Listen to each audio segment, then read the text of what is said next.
বছরের পর বছর ধরে অপেক্ষা করেও ভিসার মেয়াদ বাড়াতে পারছে না মালয়েশিয়ায় বসবাসরত হাজারো শ্রমিক। এমনকি কাজ করতে গিয়ে আহত শ্রমিকরা পাচ্ছেন না কোনো ক্ষতিপূরণও।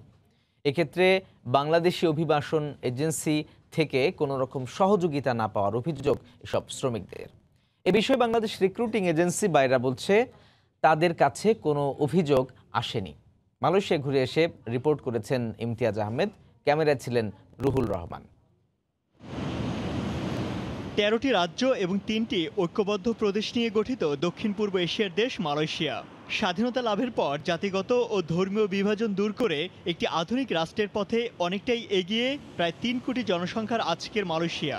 বাংলাদেশ ও মালয়েশিয়া মোটামুটি একই সময় স্বাধীনতা অর্জন করলেও মালয়েশিয়ার অবকাঠামো ও অন্যান্য উন্নয়ন মূলত শুরু হয় ৮০ দশকে, যা এখনও চলমান।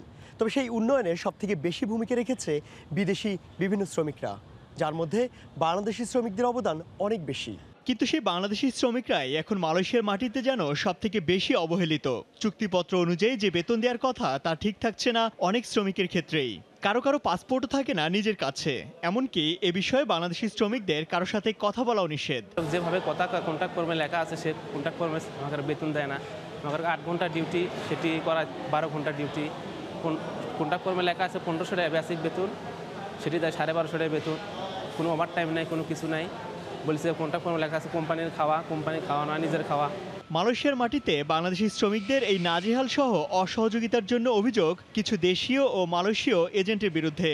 দালালদের মাধ্যমে ভিসার মেয়াদ বাড়ানোর জন্য লাখ লাখ টাকা দিয়েও অপেক্ষা করতে হচ্ছে বছরের পর বছর। ভিসা অ্যাপ্লাই করছি, ধরেন ৬ মাস, ১ বছর, ২.৫ বছর, ২ বছর এরকম হয়ে গেছে, কিন্তু ভিসার লিভিও যাইতেছে, টাকাও যাইতেছে, কিন্তু আমরা ভিসা পাচ্ছি না। কলিং ভিসা আসাই 1 মাস না 2 মাস পরে তার হাতের অ্যাক্সিডেন্ট হয়েছে। যে 1 মাস এমসি ছিল, এমসির পয়সা দেয় নাই, ইন্স্যুরেন্স তো পায় নাই। কিছু লোকাল এজেন্ট আছে, এরা নিতেছে টাকা নিচে ২-৪, ৫,০০০, ১০,০০০ করে নেওয়ার পরে উদাও, আর কোথাও পাওয়া যাচ্ছে না। বাংলাদেশ শ্রমিক রিক্রুটিং এজেন্সি বাইরা বলছে, কোনো এজেন্সির বিরুদ্ধে মালয়েশিয়ায় শ্রমিক হয়রানির কোনো সুনির্দিষ্ট অভিযোগ পেলে ব্যবস্থা নেবে তারা। বাইরের কাছে অফিসিয়ালি কোনো কমপ্লেন নাই। গত ২ বছরে যে লোকগুলি গেছে এরা 10টা রিক্রুটিং এজেন্সির মাধ্যমে গেছে। তো ওই 10 রিক্রুটিং এজেন্সি আলাদাই বলতে পারবে তাদের এই কন্ট্রাক্ট এটা ভায়োলেট হচ্ছে কিনা বা কন্ট্রাক্ট রিনিউ হচ্ছে কিনা। বাইরের কাছে এই ধরনের কমপ্লেন আসে, আমরা অবশ্যই মন্ত্রণালয়ের সাথে কথা বলে এটা সলভ করার চেষ্টা করব।